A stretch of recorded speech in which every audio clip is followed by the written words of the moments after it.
Посланието до евреите е упатено до група христијани кои биле изложени на жестоко противење. Писателот ги охрабрува да останат во христијанската вера, укажувајќи им дека Исус Христос е вистинското и конечно откровение од Бога за луѓето. При тоа, посебно се нагласени три вистини, и тоа. Првата, Исус е вечниот Божји Син, кој ни ја покажа вистинската послушност кон Бога преку своето страдање. Како Божји Син, Исус е над пророците и над ангелите, а повисок е и од Мојсей. Втората, Бог го прогласува Исус за вечен првосвештеник, кој е над сите старозаветни свештеници и првосвештеници. Третата, нашето спасение од гревот, стравот и смртта е можно само со вера во Господ Исус Христос како наш првосвештеник. Сите обреди и жртви на животни се само сенка на вистинското спасение кое е во Христос. Наведувајќи низа примери на богоугодна вера, кај познати библиски личности, глава 11, писателот ги повикува и читателите да останат верни до крај, глава 12, со поглед вперен во Христос, и ги охрабрува да ги издржат сите страдања и прогонства.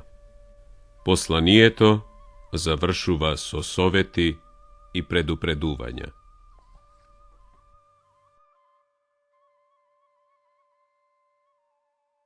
Послание до евреите. Глава 1. Бог ни се објавува преку Синот. Бог, кој во старо време, откако многу пати и на многу начини им зборуваше на нашите предци преку пророците, во последниве денови ни зборува преку Синот, кого го постави за наследник на се, преку кого ги создаде и вековите. Тој е одблесок на Божјата слава и отпечаток на неговата суштина и држи се со својот моќен збор. Откако преку себе ги очисти нашите гревови, седна од десната страна на престолот на Севишниот во висините. Величието на Божиот Син. И стана толку повозвишен од ангелите колку што е пославно името што го наследи, во споредба со нивното, зашто кому од ангелите Бог некогаш му рекол: ти си син мој, јас те родив денес, или пак јас ќе му бидам татко, а тој ќе ми биде син. Исто така, кога го воведе првородениот во вселената, рече: нека му се поклонат сите ангели Божии. За ангелите пак речено е: ти ги правиш ангелите свој ветрови, а служителите свој огнен пламен. А за Синот: твојот престол, Боже, е вечен и жезелот на правдата е жезол на царството твое. Тебе ти омиле правдата, а го намрази беззаконието. Затоа, Боже, твојот Бог те помаза со масло на радоста повеќе од твоите придружници. И пак, во почетокот ти, Господи, си ја основал земјата, а и небесата се дело на твоите раце. Тие ќе загинат, ти остануваш. Сите ќе изветвеат како облека. Ќе ги свиткаш како наметка, како облека, и тие ќе бидат променети. Но ти си секогаш истиот, и твоите години нема да се свршат. А на кого од ангелите Бог некогаш му рекол: седи од мојата десна страна, додека непријателите твои не ги поставам за подножје на нозете твои. Нели се тие сите служителски духови, испратени да им служат на оние што ќе го наследат спасението?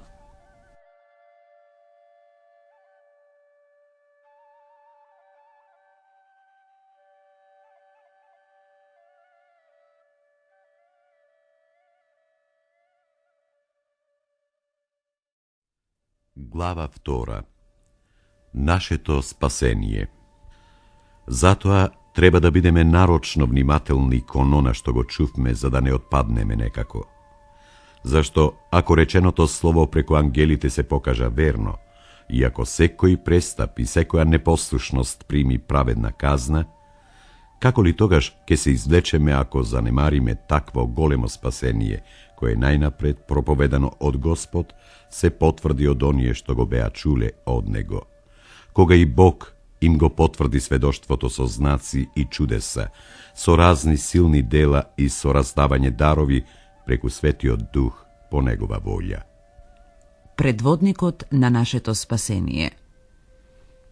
Зашто Бог не им ја подчини на ангелите идната вселена за која зборуваме.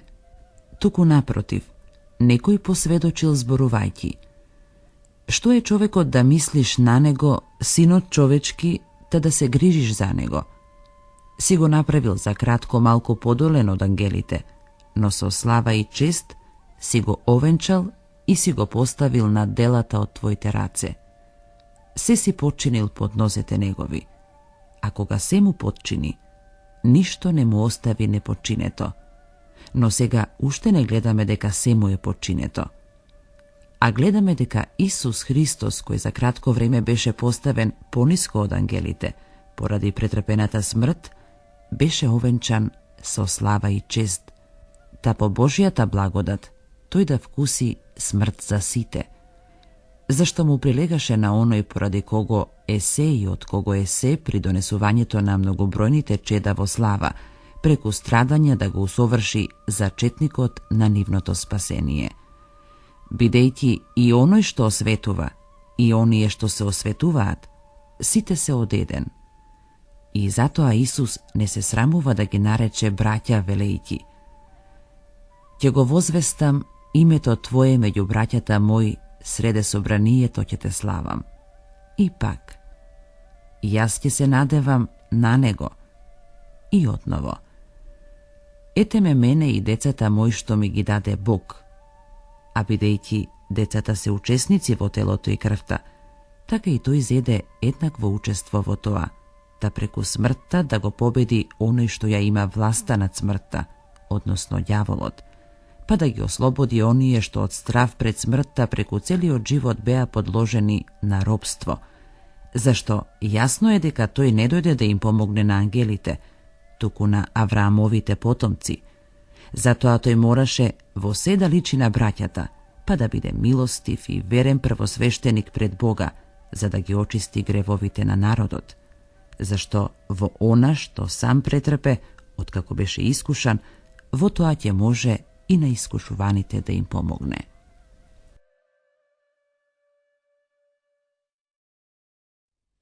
Глава 3. Христос е поголем од Мојсеј. Затоа, браќа свети, учесници во небесното призвание, размислете за пратеникот и првосвештеникот на нашата вера, Исус Христос, кој му беше верен на оној кој го поставил како и Мојсеј во целиот негов дом.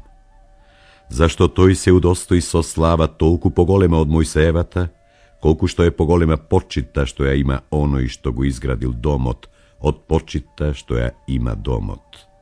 Зашто секој дом се гради од некого, а оној кој изградил се е Бог. И Мојсеј му беше верен како слуга на целиот негов дом, за да го посведочи она што требаше да се соопшти.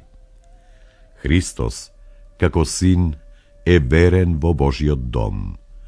Негов дом пак сме ние, само ако слободата и надежта, со кои се фалиме, ги запазиме до крај. Спокој за Божиите луѓе. Поради тоа, како што вели Светиот Дух, денес, ако го чуете гласот Негов, не жесточете ги срцата свој, како во огорченоста на денот на искушувањето во пустината, каде што татковците ваши ме искушаа, ме испитуваа, иако ги гледаа делата мои преку 40 години. Затоа се разгневив на тој род и реков, секогаш се заблудуваа во срцата свој и не ги познаа патиштата мој. Па така се заколна во својот гнев дека нема да влезат во мојот спокој. braća, gledajte da ne bi vo nekogo od vas da ima zlo i neverno srce, tada odstapi od živi od Bog. Туку храбрете се секој ден еден по друг додека се уште се вели денес, да никој од вас да не отрапне преку измамата на гревот. Зашто ние станавме соработници на Христос, само ако ја задржиме цврсто до крај првобитната цврста подлога. Додека се вели денес кога ќе го чуете неговиот глас, да не отрапнат срцата ваши онака како кога се побунивте. А кој беа тие што чуја и пак се побунија? Зар не беа тоа сите оние кои со Мојсе излегоа од Египет? Против кого негодуваше тој 40 години? Нели против оние што погрешија и чии коски останаа во пустината? А на кој им се заколнал дека нема да влезат во неговиот спокој, ако не на оние што беа непослушни? И така, гледаме дека тие не можеа да влезат поради неверието.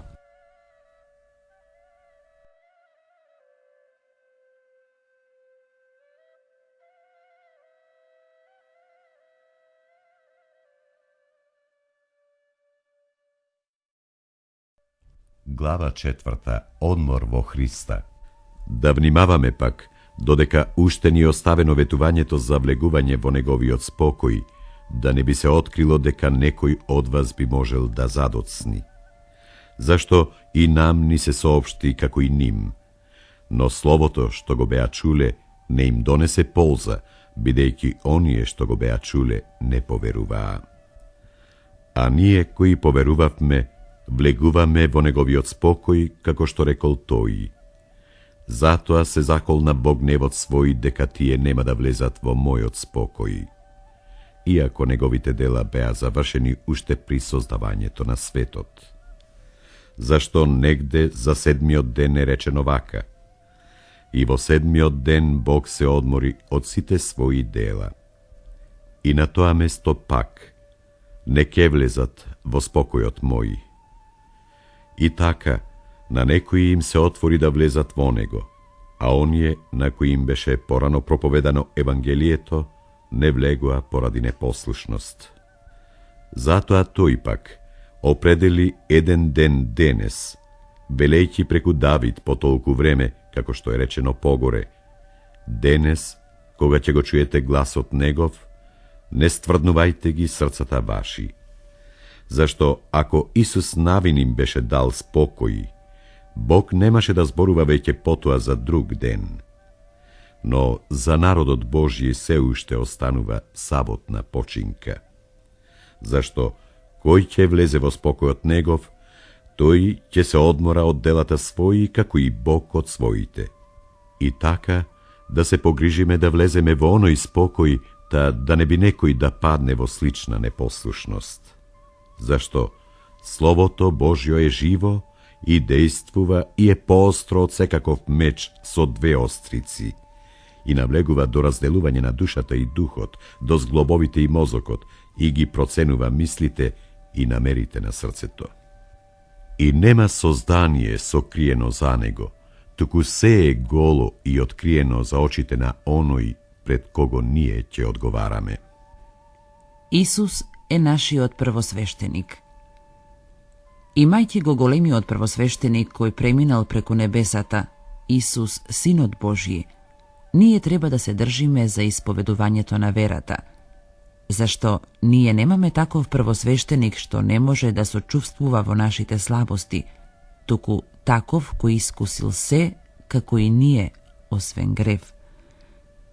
И така слободно да пристапуваме кон престолот на благодатта, за да примиме милост и да најдеме благодат за благовремена помош.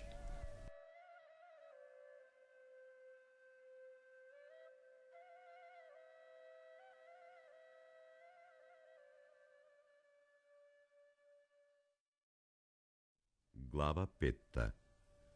Христос е вистински првосвештеник, поголем од Арон. Зашто секој првосвештеник, кој од луѓе се избира, за луѓето се поставува на служба Божја, да принесува дарови и жртви за гревовите, i da može da gi razbira onije što se neumešni i zabludeni, bidejki i sami ote so slabosti.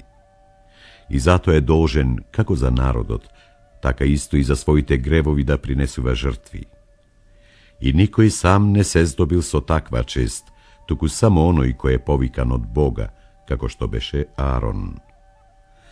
Taka i Hristos ne se proslavi sam sebe si, stanuvajući prvosveštenik, tuku go proslavi onoj koji mu reče: Ti si sin moj, ja ste rodiv denes. Kako što je i na drugo mesto rečeno: Ti si večen sveštenik počinot Melhisedekov. Vodenovite na svoj odzemen život, toj so silen vik i solzi upati molbi i molitvi kon onoj koji možeše da go spasi od smrta i poradi svojata podčinetost odpočit beše čujen. Iako beše sin, toj se nauči na poslušnost od ona što go postrada, a otkako se usovaši, stana izvor za večno spasenje na site onije koji mu se poslušni i od Boga beše narečen prvosveštenik počinot Melhisedekov. Da ostaneme во верата. За ова би имале многу да ви зборуваме, што е и тешко да се толкува бидејќи тешко сваќате. Зашто, иако според годините вие требаше веќе да бидете учители, вие се уште имате потреба некој да ве учи кои се првите начела на Словото Божјо и дојдовте до таква состојба што имате потреба од млеко, а не од тврда храна. Секој што се храни со млеко е невешт во словото на правдата, бидејќи е дете, а тврдата храна е за зрелите, кои благодарејќи на поуката имаат чувства и се научени да разликуваат добро од зло.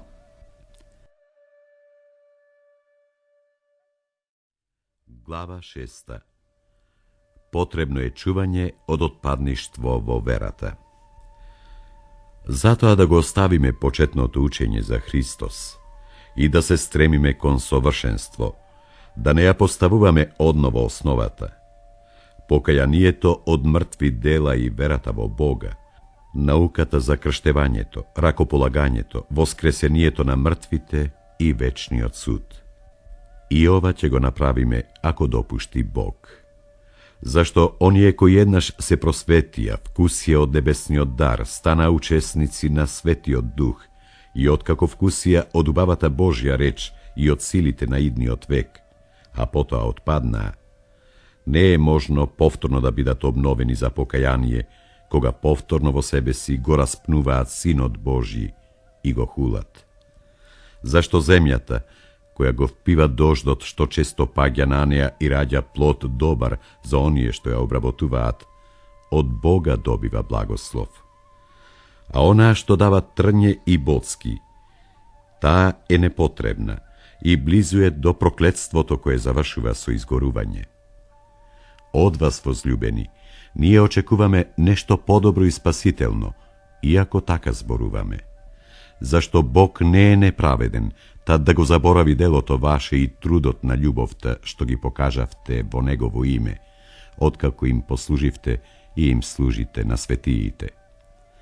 А ние сакаме секој од вас да ја покажува истата усрдност за одржување на полната надеж до крај. Та да не станете мрзеливи, туку да ги следите оние кои преку вера и трпение ги добиваат ветувањата. Божјото сигурно ветување. Бог, кога му ветуваше на Авраам, бидејќи немаше ништо поголемо во што би се заколнал, се заколна во себе велејќи: навистина ќе те благословам и ќе те размножам и преумножам. И така, со долготрпение тој го доби ветеното. Луѓето пак се колнат во погорно од себе си и заклетвата како потврда на секоја нивна препирка става крај. Затоа Бог, кога на наследниците на ветувањето сакаше јасно да им ја покаже својата неизменлива волја, посведочи со клетва, та преку две неизменливи работи, во кои не е можно Бог да излаже, да имаме голема утеха и ние кои прибегнуваме да се прифатиме за надежта што ни е дадена, а која е за нашата душа цврста и сигурна котва, и која влегува дури зад завесата, каде што Исус за нас влезе најнапред, откако стана вечен првосвештеник по чинот Мелхиседеков.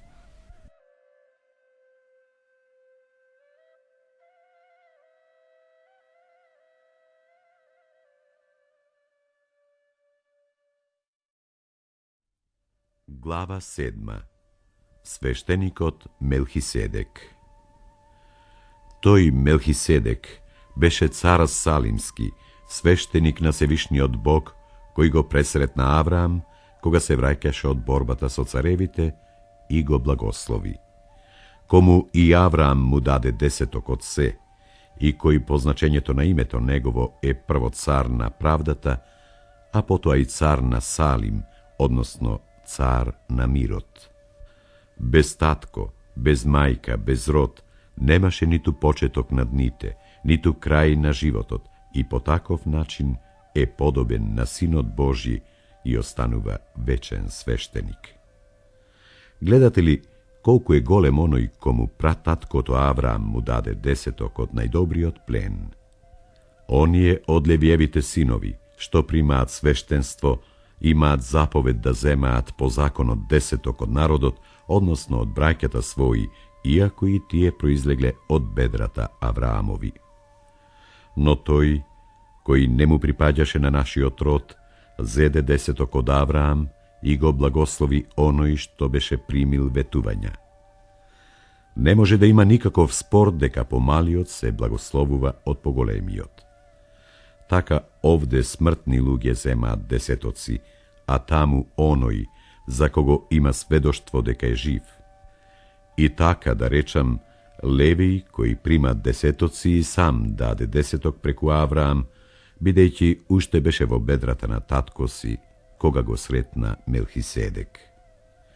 Па така, ако совршенство можеше да се постигне преку левитското свештенство, бидејќи врз основа на него народот доби закон, каква потреба има да се воздигне друг свештеник по чинот на Мелхиседек наместо по чинот на Арон?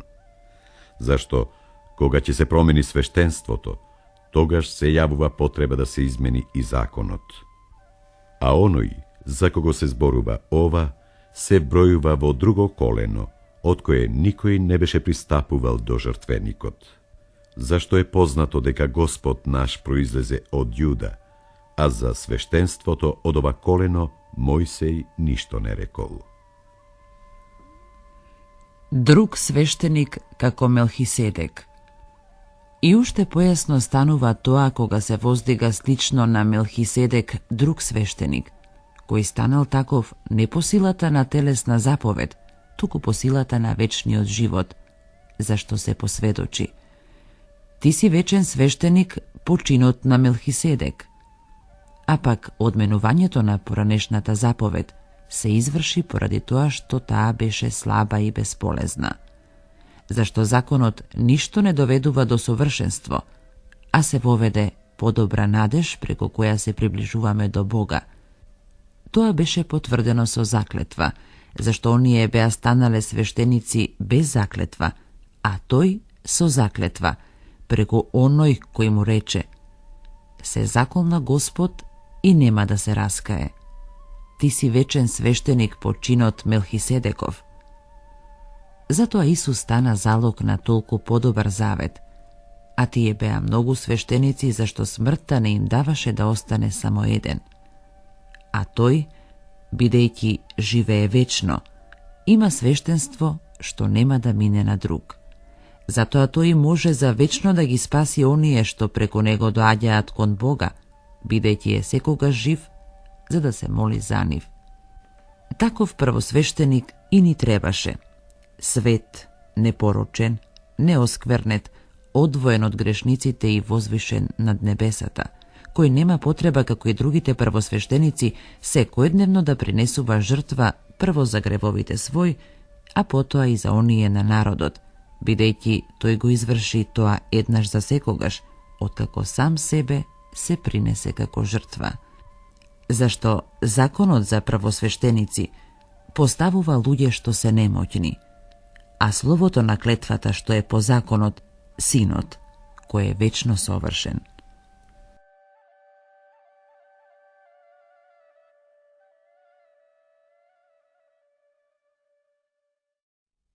Глава 8. Исус е нашиот првосвештеник. А најважното од ова што го зборуваме е дека имаме таков првосвештеник кој седна од десната страна на престолот на величието на небесата и е служител на светилиштето и на вистинската скинија што ја постави Господ, а не човек. Секој првосвештеник се поставува за да принесува дарови и жртви. Затоа беше потребно и тој да има што да принесе. Зашто, ако тој беше на земјата, не би бил ни свештеник, зашто има свештеници што принесуваат дарови по законот и им служат на образот и на сенката на небесните работи, како што му беше речено на Мојсеј, кога ја подигаше скинијата. Гледај, рече, да направиш се според образецот што ти беше покажан на планината. А сега тој доби толку подобра служба и стана посредник на подобар завет кој утврден врз подобри ветувања. Зашто, ако првиот завет беше без недостаток, тогаш немаше да се бара втор. Но, укорувајќи ги вели: Ете и да денови, вели Господ, и со домот Израилев и со домот Јудин ке склучам нов завет, но не таков завет каков што склучив со татковците нивни во денот, кога ги фатив за рака за да ги изведам од земјата египетска, зашто тие не останаа во мојот завет и јас ги оставив, вели Господ. Но ово е заветот што ќе му го дадам на домот Израилев во оние дни, вели Господ, ќе ги врежам законите своји во мислите нивни и во срцата нивни ќе ги напишам и ќе бидам нивни Бог, а тие ќе бидат мој народ. И ниеден нема да го учи својот ближен, и ниеден братот свој. Познај го Господа, зашто сите од мал до голем меѓу нив ќе ме знаат, бидејќи ќе бидам милостив кон нивните неправди, а за гревовите и беззаконијата нивни нема веќе да си спомнувам. А кога вели нов завет, првиот го направи застарен, а она што е старо и застарено, близу е до исчезнување.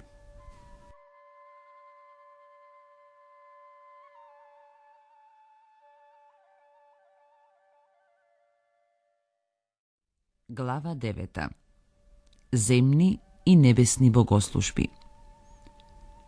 Така и во првиот завет имаше уредби за богослужение и земно светилиште, зашто скинијата беше направена вака. Во првиот дел се наоѓаа светилникот, трпезата и изложените лепови.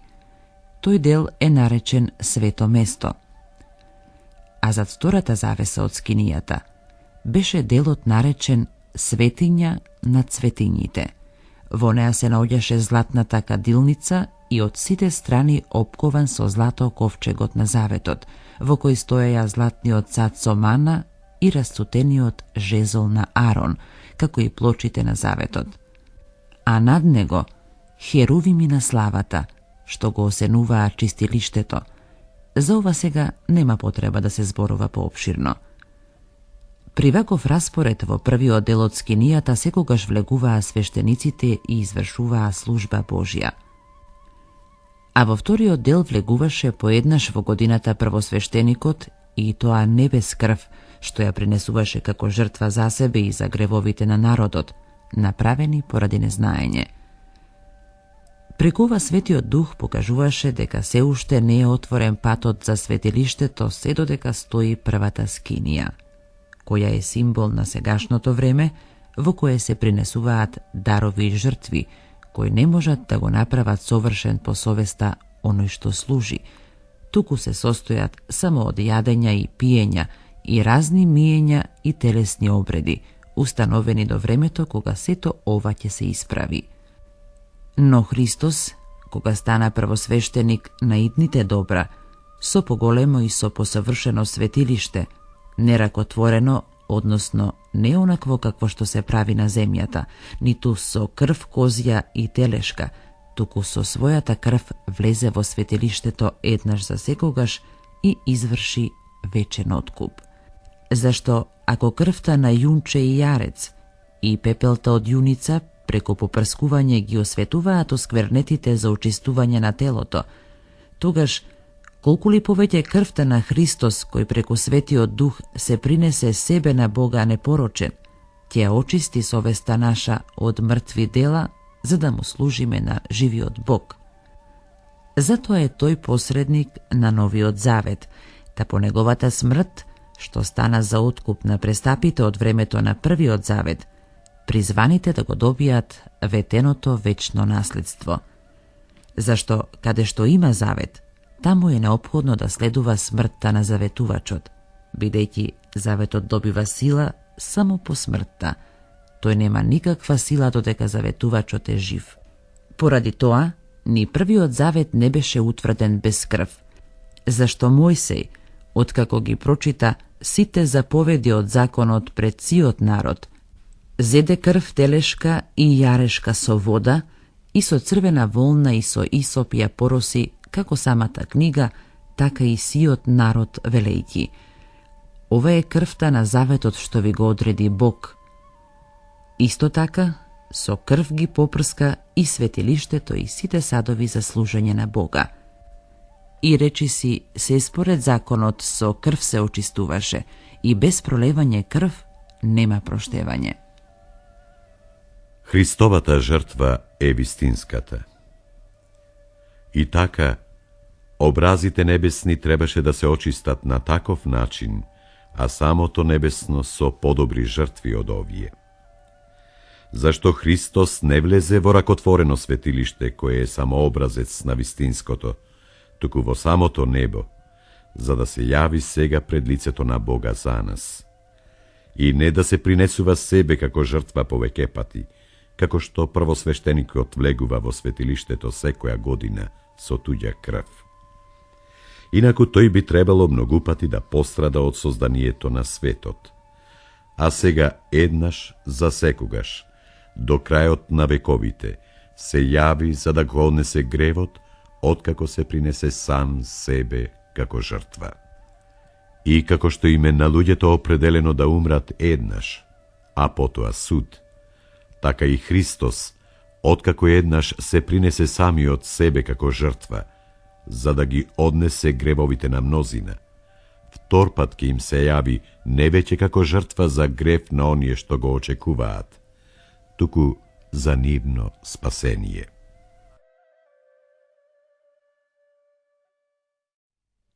Глава 10. Силата на жртвата Христова. Бидејќи законот ја има само сенката на идните добра, а не суштината на работите, никогаш не може со оние исти жртви, што се принесуваат секоја година, да ги усоврши оние кои пристапуваат. Инаку би престанале да се принесуваат, бидејќи оние што служат еднаш очистени, не ќе имаат веќе никаква свест за гревовите. Но преку жртвите секоја година се потсетуваат на гревовите, бидејќи не е можно телешката и јарешката крв да ги однесе гревовите. Поради тоа, влегувајќи во светот, вели: жртви и дарови ти не посака, а тело ми приготви. Сепаленици за гревот не ти се угодни. Тогаш реков: ете идам, напишано е за мене во книгата, да ја извршам, Боже, волјата Твоја.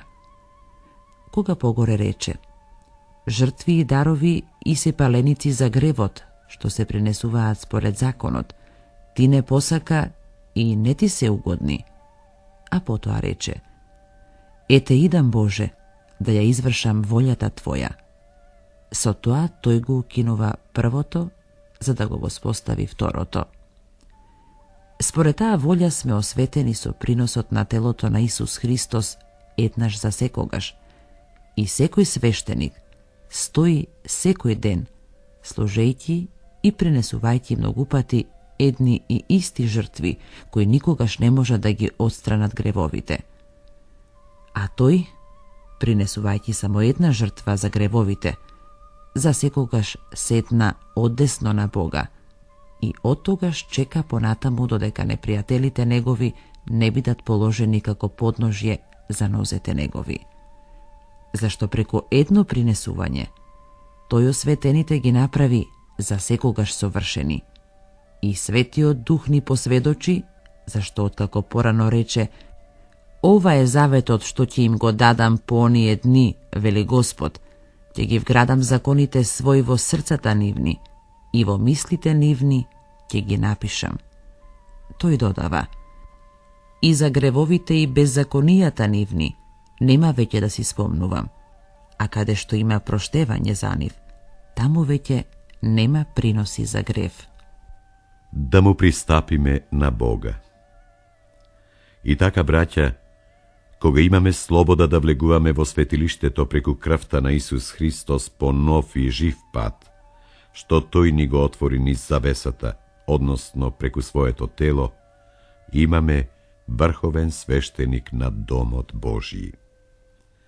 Затоа да пристапиме со искрено срце, во полна вера, откако ќе ги исчистиме срцата од зла совест со попрскување и откако ќе го измиеме телото со чиста вода. И да го држиме исповеданието на надежта цврсто, зашто верен е оној кој се заветувал. И да бидеме внимателни еден кон друг, за да се поттикнуваме кон љубов и добри дела, не изостанувајќи од собранијата, како што некои имаат обичај, туку да се поучуваме еден друг, и тоа во толку повеќе, доколку гледате дека се приближува судниот ден. Зашто, ако откако ја познавме вистината, своеволно продолжуваме да грешиме, тогаш веќе нема жртва за гревови, туку страшно очекување на суд и јаростен оган, што ќе ги проголта противниците. Ако оној што го прекршил Мојсеевиот закон, пред двајца или тројца сведоци безмилосно се казнува со смрт, тогаш колку ли потешка казна мислите ќе заслужи оној што го погазил Синот Божји и ја осквернил крвта на заветот преку која е осветен и го похулил духот на благодатта. Зашто ние го знаеме оној што рекол: одмаздата е моја, јас ке платам, вели Господ. И пак, Господ ке му суди на својот народ. Страшно е да се падне во рацете на живиот Бог. Подсетувајте се на вашите поранешни денови, кога, откако се просветивте, поднесовте голема борба во страдањата, било затоа што бевте изложени на срам и маки, било затоа што станавте соучесници на оние кои исто така страдаа. Зашто и на оковите мои се сожаливте и со радост дозволивте вашиот тимот да се разграби, знаејќи дека на небесата имате подобар и траен имот. И така, не напуштајте ја вашата слобода, таа ви носи голема награда. Најнапред ви е потребно трпение, па откако ќе ја исполните волјата Божја, да го добиете ветеното, зашто уште малку, сосем малку, и оној што иде, ќе дојде, и нема да задоцни. А праведниот преку верата ќе биде жив. Јас не се радувам за ниеден кој отстапува. Ние пак не сме од оние што отстапуваат и гинат, туку од оние кои веруваат и се спасуваат.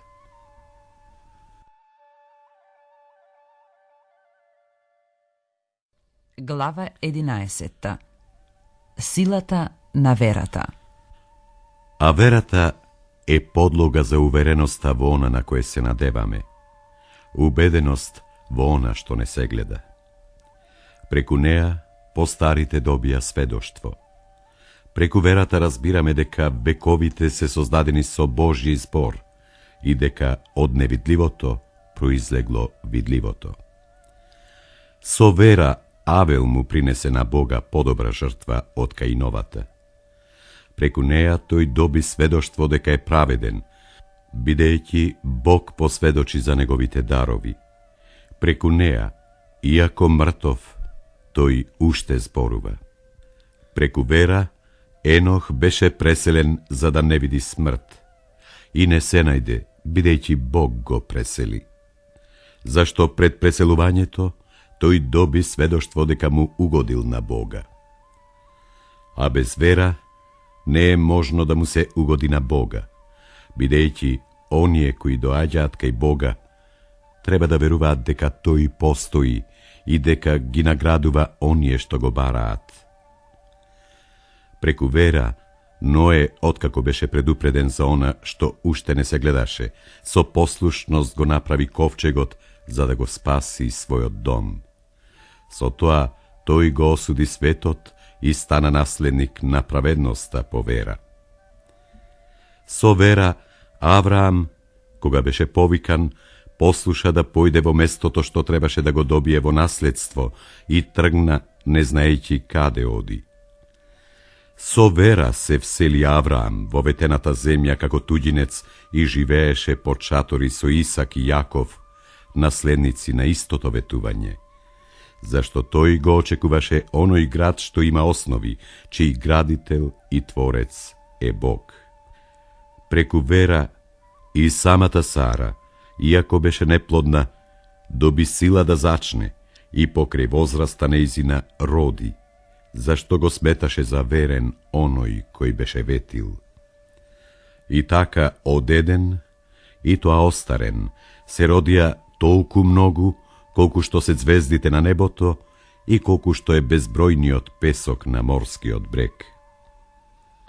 Сите тие умреа со вера, не добивајќи ги ветувањата, а само оддалеку ги видоа и ги поздравија, признавајќи дека се гости и придојдени.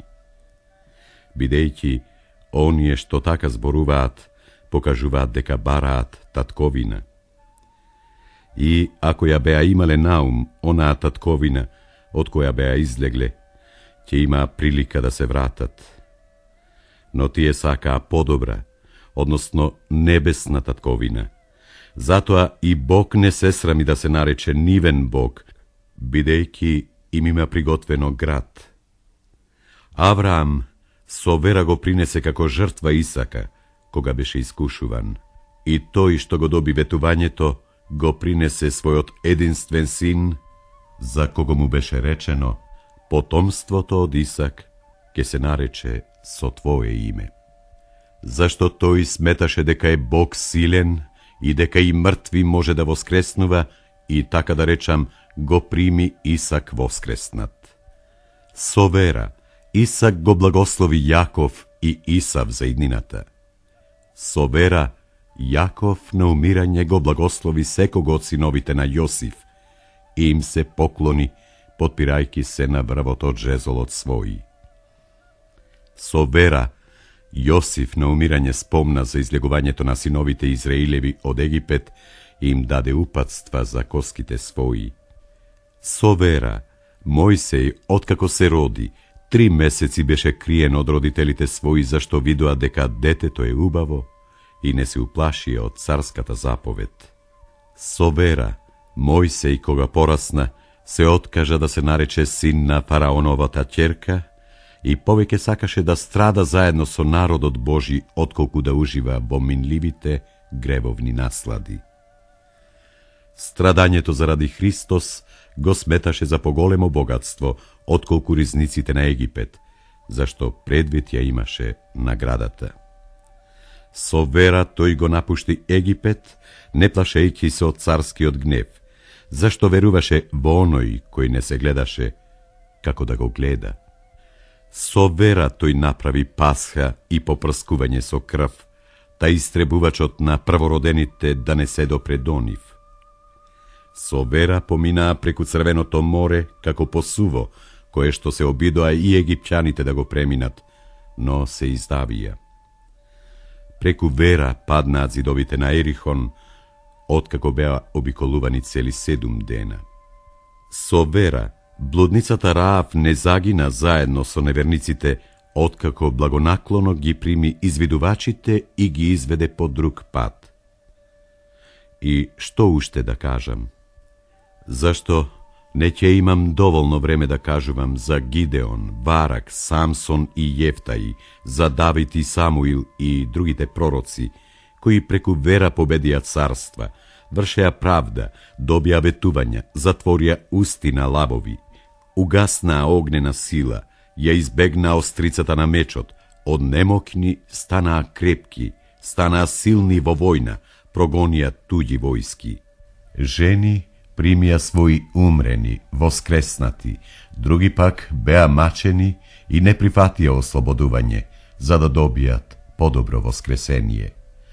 А други поднесоа подигрување и камшикување, па дури и окови и затвор. Со камења беа убивани, со пила сечени, на искушенија подложувани, умираа убивани со меч, скитаа во овчии и козји кожи, во сиромаштија, во маки, во срам. Тие, за кои светот беше недостоен, скитаа по пустини, по ридови, по пештери и јами во земјата. И сите тие, иако примија сведоштво преку верата, сепак не го добија ветеното. Зашто Бог предвиде нешто подобро, та тие без нас да не примат совршенство.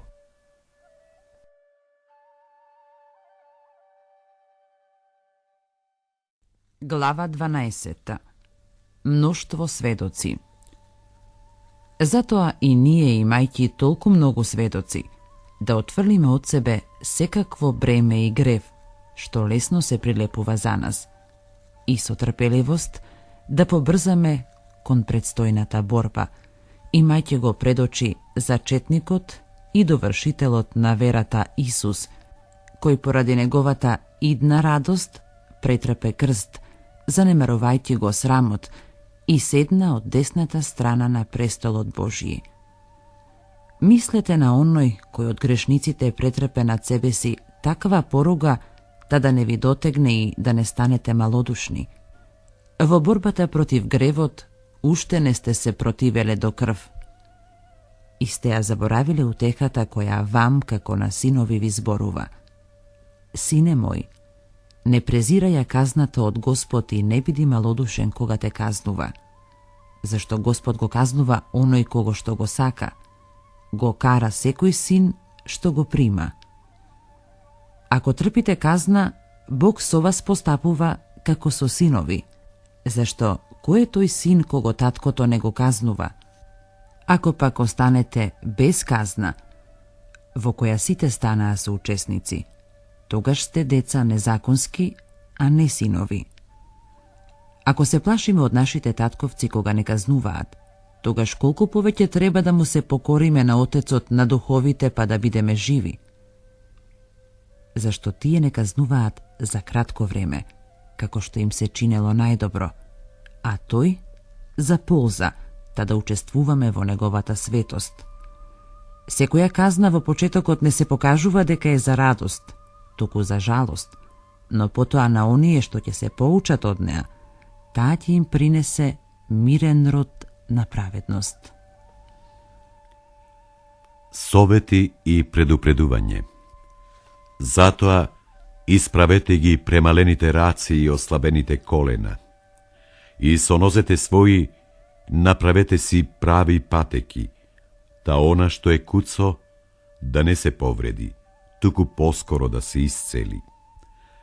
Трудете се да имате мир со сите и светост без која никој нема да го види Господа, гледајќи да не би некој да се лиши од Божјата благодат, да не би некој горчлив корен што мизникне да направи штета и преку него да се осквернат мнозина.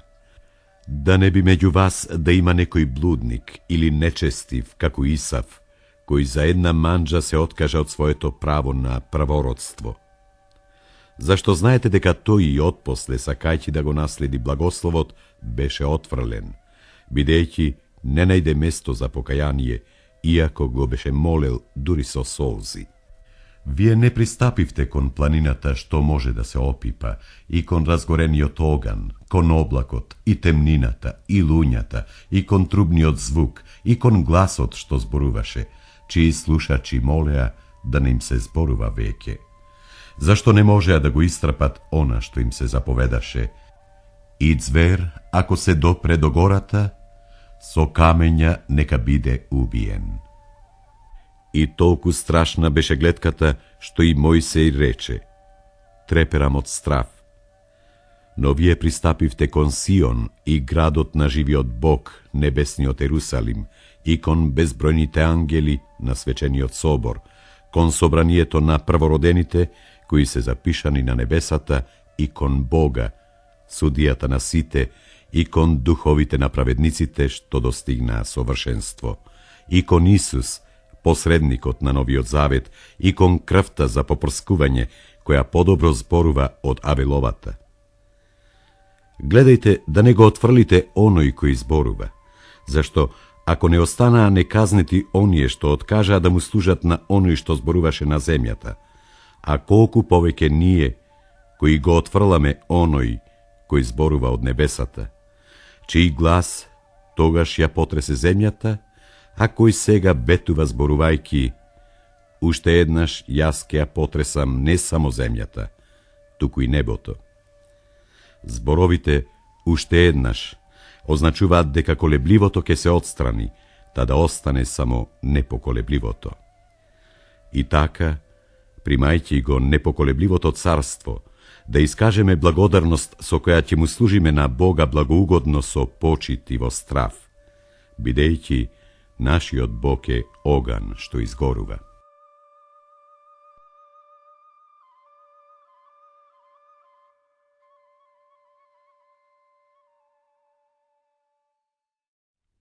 Глава 13. Богоугодно живење. Заемната љубов нека пребива меѓу вас. Гостолюбивоста не запоставувајте ја, бидејќи преку неа некои незнаејќи му кажаа гостопримство на ангели.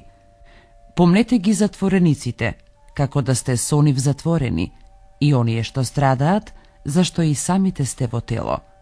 Бракот да се почитува од сите, и брачното легло да се пази неосквернето, а блудниците и прељубниците ќе ги суди Бог. Немојте да бидете сребролюбци и задоволувајте се со она што го имате, зашто тој рекол: нема да те оставам, ниту пак ќе те напуштам. Така што слободно да велиме: Господ ми е помошник и нема да се плашам. Што може да ми направи човек? Помнете ги и вашите учители, што ви го проповедаа Словото Божјо, и имајќи го пред очи исходот на нивниот живот, подражавајте ја верата нивна. Исус Христос е ист вчера, и денес, и во вечни векови. Не бидете завлечени од разни туѓи учења, зашто е добро со благодат да се подкрепува срцето, а не со уредби за јадења од кои немаа никаква полза оние што ги применуваа.